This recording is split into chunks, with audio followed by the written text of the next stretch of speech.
Today's book is called Crossing Bachito. It's a Choctaw tale of friendship and freedom by Tim Tingle.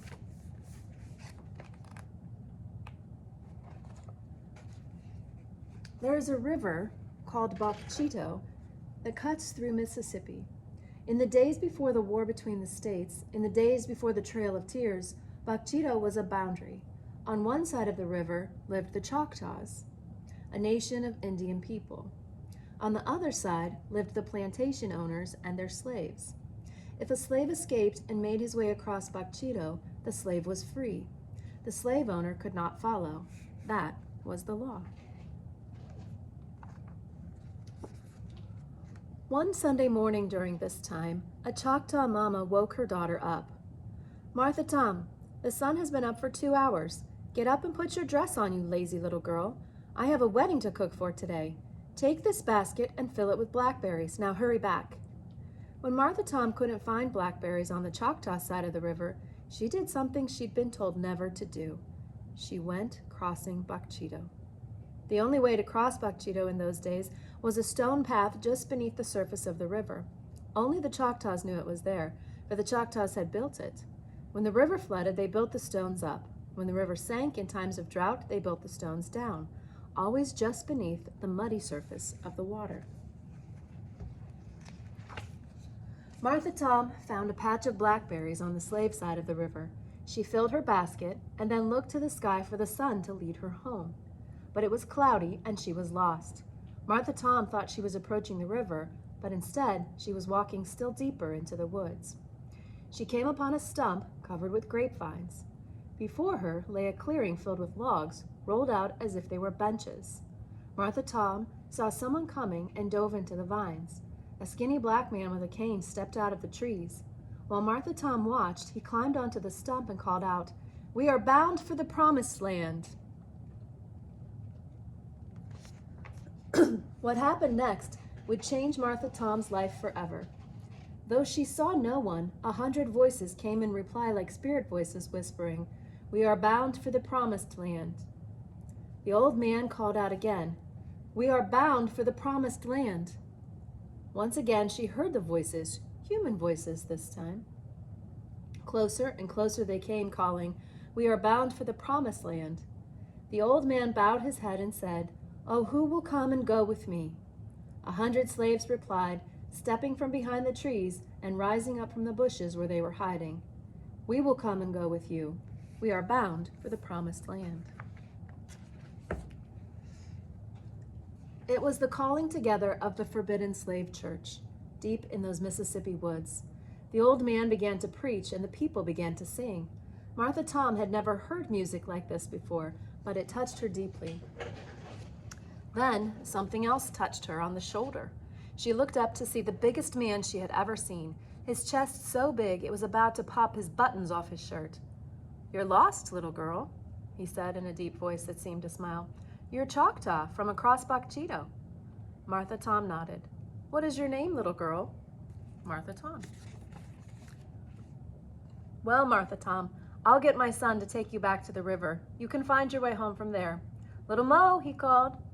A boy appeared. "Little Mo, this girl is lost. She is Choctaw from across Bachito.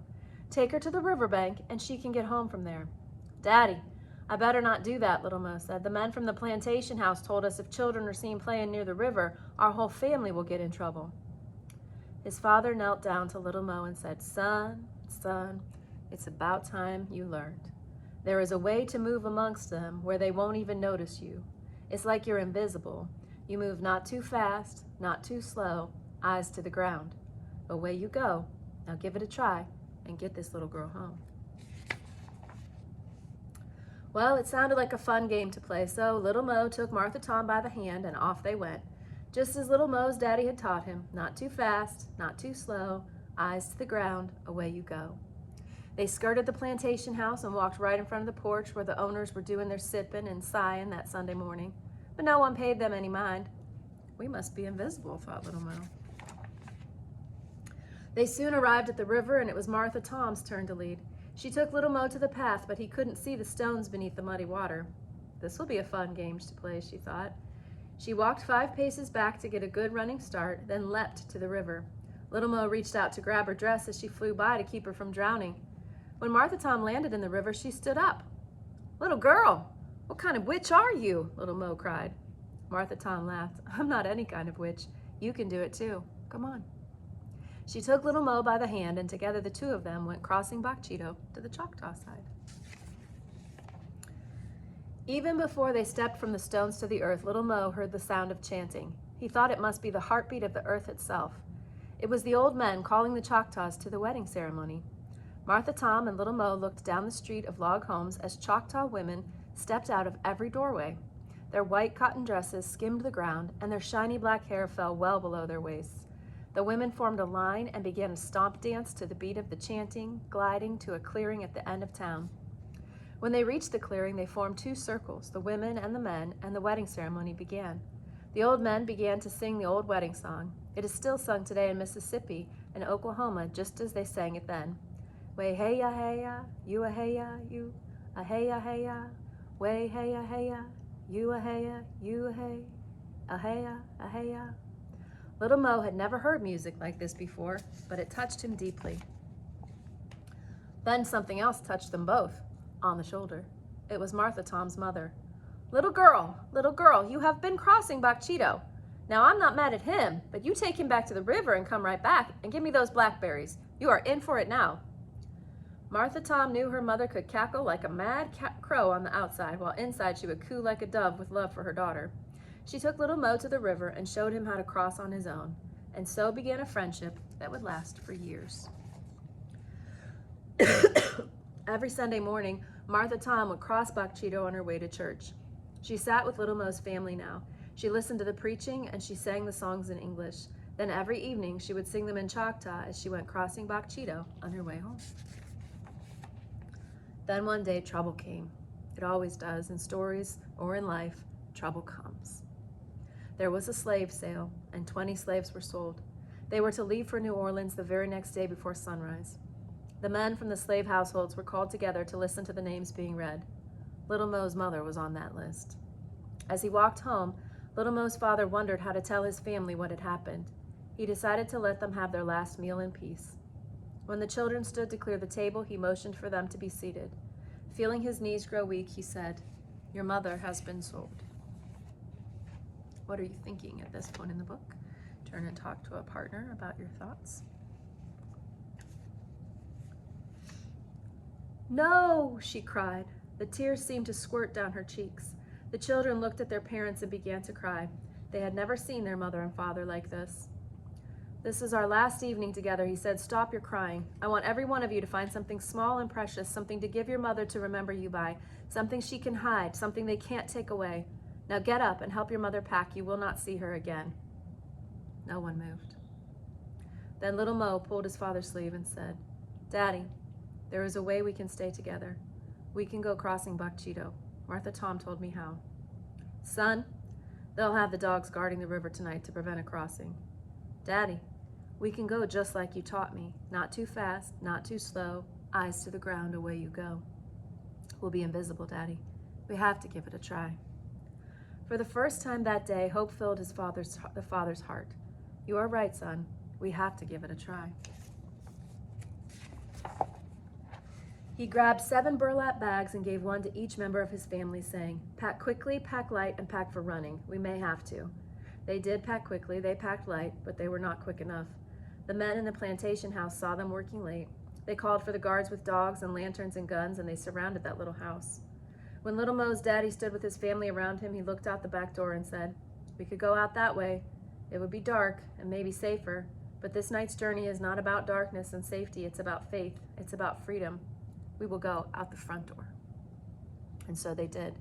Out the front door, down the front steps, walking just as Little Mo had reminded them. Not too fast, not too slow, eyes to the ground, away you go. Then something remarkable happened. The family became invisible. They walked into the circle of lanterns, but the light shone right through them. They walked so close to the dogs, they could have stroked the dog's fur, but even the dogs did not know they were there. They were invisible.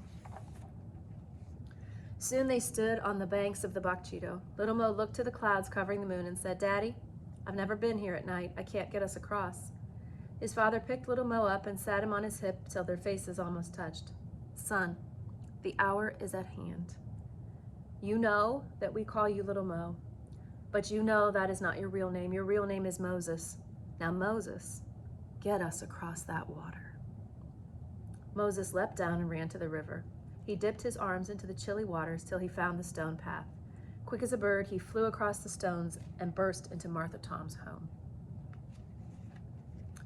"I'm sorry, I know it's late," he said, "but we are trying to cross the river. The men are after us, the men with dogs and the lanterns and the guns. Can you help us?" Martha Tom's mother jumped out of bed and talked as she dressed.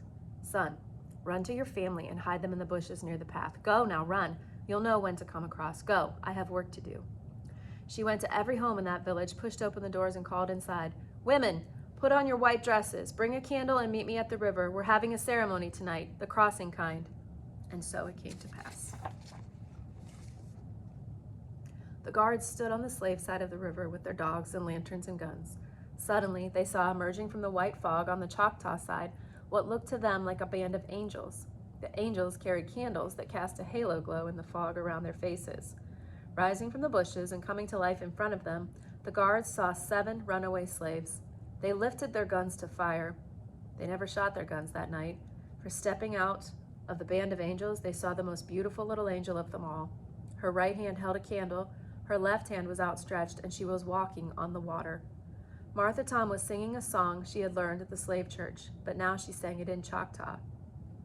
"We are bound for the promised land." She took little Mo by the hand. He took his mother. She took the children. They took their father, and together all 7 of them went crossing Bakchito. When they reached the Choctaw side of the river, they blew the candles out and disappeared into the fog, never to be seen on the slave side again. The descendants of those people still talk about that night. The Choctaws talk about the bravery of that little girl, Martha Tom. The black people talk about the faith of that little boy, Moses. But maybe the white people tell it best. They talk about the night their forefathers witnessed 7 black spirits walking on water to their freedom.